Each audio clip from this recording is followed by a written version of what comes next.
Ever find yourself wondering if learning to code, like, actually rewires your brain? Rewires. Well, maybe not rewires, but it does make you think, makes you think differently. Right. Like, does it really make you sharper, Mm, better problem solving, more creative even outside of the coding world? it's a question a lot of people ask, for sure. It's a good one.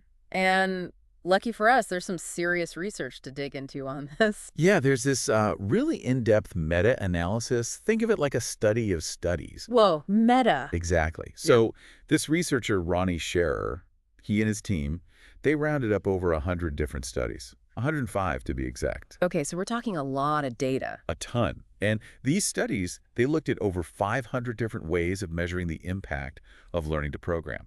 539 to be precise. Wow. They weren't messing around. Nope. They really wanted to get to the bottom of this whole does coding make you smarter thing. So, for everyone listening, buckle up. We're going deep on this one. We're going to see what all this research tells us about whether learning to program can actually make you a better thinker, a more creative person, a math whiz. All that good stuff. Right. Let's unpack it all. All right, first things first.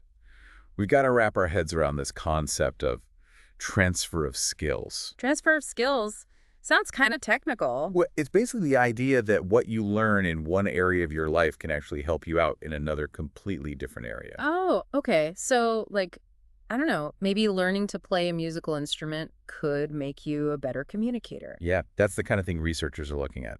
So this isn't a brand new idea, right? Like, haven't people been talking about this transfer of skills thing for a while? For a long time, actually. Way back in the early 1900s, you had researchers like Woodworth and Thorndike. Ringing any bells? Maybe not by name, but they had this theory called the theory of common elements. Basically, they thought that transfer happened when two skills or tasks shared some underlying similarities, these common elements. So, like, if you learn to play tennis, some of those skills might transfer over to badminton. Exactly. Because both sports involve hand-eye coordination, quick reflexes, things like that. Okay, that makes sense. So building on that, researchers started making a distinction between what they call near transfer and far transfer. Near and far transfer. Yeah. Near transfer is when you apply a skill in a pretty similar context. Like, let's say you're really good at Excel. You might pick up Google Sheets pretty quickly. Right, the basics are the same. Exactly. Now, far transfer, that's the trickier one. That's when you're taking skills from one area and applying them to something completely different. Okay, so that's more like, I don't know, learning to code and then becoming a better writer or a more strategic thinker in general. Exactly. Oh. And there's a lot of debate about how much far transfer really happens. Yeah. Yeah, I mean, some studies have looked at things like intensive chess training or musical training, and they haven't always found strong evidence of those skills translating into other areas of life. So maybe it's not a guarantee that learning one thing will make you a master of everything else. Right. But even if it's not a guarantee, it's still a really important question to explore. Absolutely. And this is where programming comes in, right? Along with this idea of computational thinking. Yeah. Computational thinking is like a way of thinking about problem solving and design that's rooted in, well, computers. So more than just knowing how to write lines of code. Way more. This researcher, Jeanette Wing, she describes it as a way of using concepts from computer science to solve problems, design systems, even understand the world around us. Oh, interesting. So kind of like a mental framework for tackling any challenge. Kind of, yeah. And it involves a bunch of specific cognitive processes. Like, think about how you break down a complex problem into smaller, more manageable steps. Right, like if you're building a website, you wouldn't just dive in and start coding everything at once. You'd break it down into smaller pieces. Exactly. Or think about how you design a system where each part works together seamlessly. Or how you'd identify patterns and create generalizations from a bunch of data. So all these things that programmers do all the time, they actually tap into broader cognitive skills that we can use in all sorts of situations. Right. And in this meta-analysis, the researchers really dug into what those programming skills actually entail. It goes beyond just writing code. It's about the concepts, the logic, the problem-solving strategies that come with it. All right, so we've got our foundation laid. Now let's get to the million-dollar question. Does all this coding, all this computational thinking, does it actually have a measurable effect on our cognitive abilities? Now, drum roll, please. Yeah. The meta-analysis found that there's a positive and moderate overall transfer effect. Positive and moderate. So it's not like learning to code suddenly turns you into a superhuman. No, not quite. But the evidence suggests that it does have a real measurable impact on our thinking skills. And that impact It's not just limited to coding itself. Okay, so there's some spillover into other areas of our brains. Interesting. But they also found that the results weren't exactly uniform across all the studies, right? Right. There was some variation, which means that how much benefit you get from coding probably depends on a bunch of different factors. So it's not a one-size-fits-all kind of thing. Makes sense. All right. Let's break this down a bit. First up, near transfer. Did learning to program actually make people better at programming? Seems kind of obvious, but... Yeah. Well, sometimes the obvious needs to be confirmed. Mm. And yeah, the research showed a strong positive effect there. People who learned to program got better at, well, programming. No shocker there. But there was a weird thing about the studies that use random assignment, right? Yeah, that was a bit of a head scratcher. It seems like the studies that randomly assign people to either a programming group or a control group actually found smaller near transfer effects than the studies that didn't use randomization. Wait, so if you randomly put people into a coding group, they don't improve as much? That's counterintuitive. It is a bit strange. The researchers had a couple of theories. Maybe it had to do with how programming skills were measured in those studies. Or maybe the specific teaching methods used in the randomized trials just weren't as effective. It's a reminder that research can be messy sometimes. Fair enough. Okay, let's move on to the really juicy part. FAR transfer.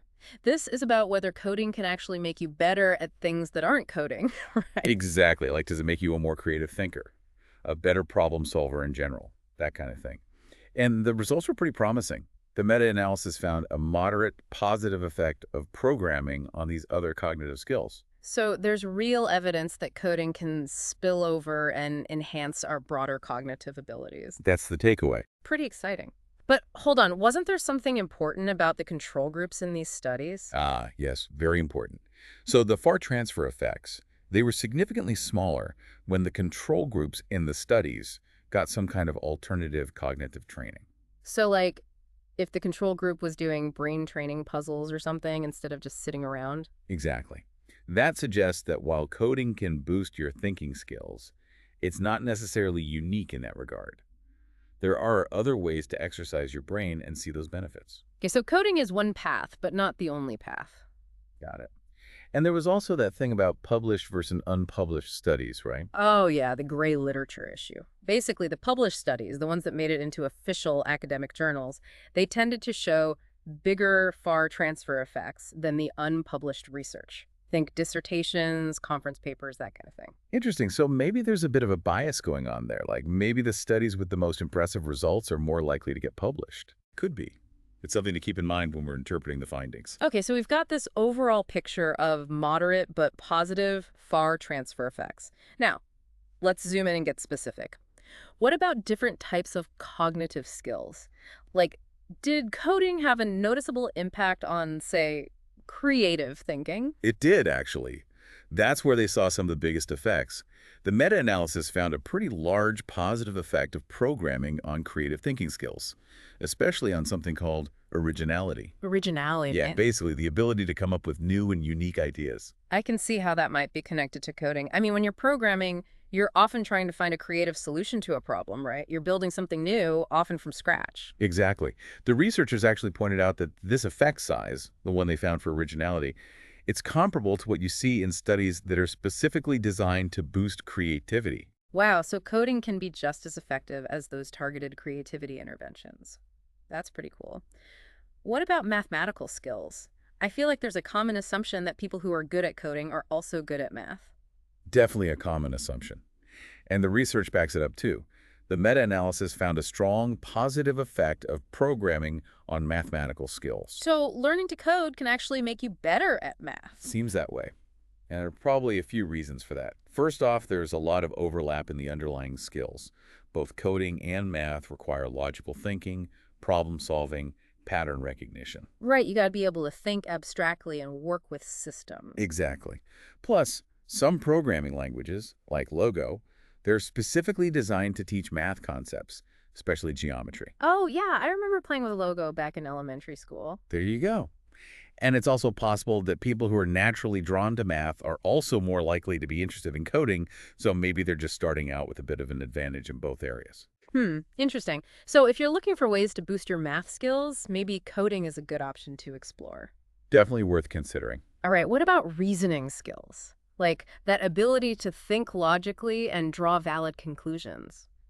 Well, the meta-analysis did find a positive effect of programming on reasoning skills, though it wasn't as strong as the effects we saw for creativity or math. Still, any improvement in reasoning is a good thing, right? Absolutely. Okay, now for something a little more unexpected. Did coding have any impact on spatial skills? You might be surprised to hear this, but yeah, there was a positive effect there too. Wait, really? Spatial skills, as in like visualizing things in 3D space? That's the one. It seems like certain types of programming, like game development or robotics, they actually engage those spatial reasoning skills quite a bit. Oh, that makes sense. If you're designing a virtual world or programming a robot to navigate a physical space, you've got to be able to think spatially. Precisely. And what's really interesting is that within spatial skills, they found a particularly strong effect on spatial memory. Spatial memory. Yeah, like being able to remember the layout of a space or the location of objects. So maybe all those hours spent navigating virtual worlds in code are actually training our brains to better remember things in the real world, too. Okay, that's pretty fascinating. It's like a hidden benefit of coding. What about more general academic performance? Like, did learning to code seem to have any impact on grades in school? Well, they did look at that, and they found a small positive effect on school achievement in subjects other than math and literacy. So, not a huge impact, but still a positive one. Yeah, and the researchers thought that might be because those measures of school achievement, they're pretty broad. They cover a lot of different types of knowledge, so the effect of coding might be a little more diluted there. Makes sense. All right, last but not least, the big one, literacy. There's sometimes this idea floating around that learning to code can actually make you a better reader and writer. Did they find any evidence for that? That's one where the research didn't really back up the hype.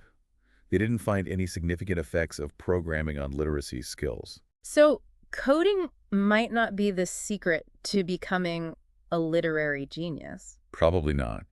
It seems like the core skills involved in reading and writing, they're just not that closely aligned with skills you use when you're coding. Okay, good to know. So we've got all these interesting findings, but the researchers also pointed out some limitations in the studies they analyzed, right? Like things we should keep in mind when we're interpreting the results. Yeah, absolutely. They highlighted a few things that are pretty common in this type of research.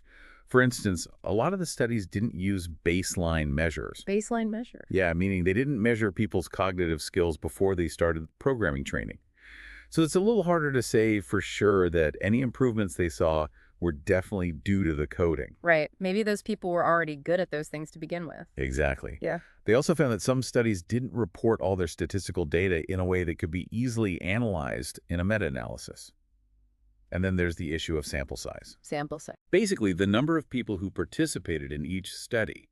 A lot of the studies had relatively small sample sizes, which can sometimes make it harder to detect real effects. Okay, so there are some caveats to keep in mind.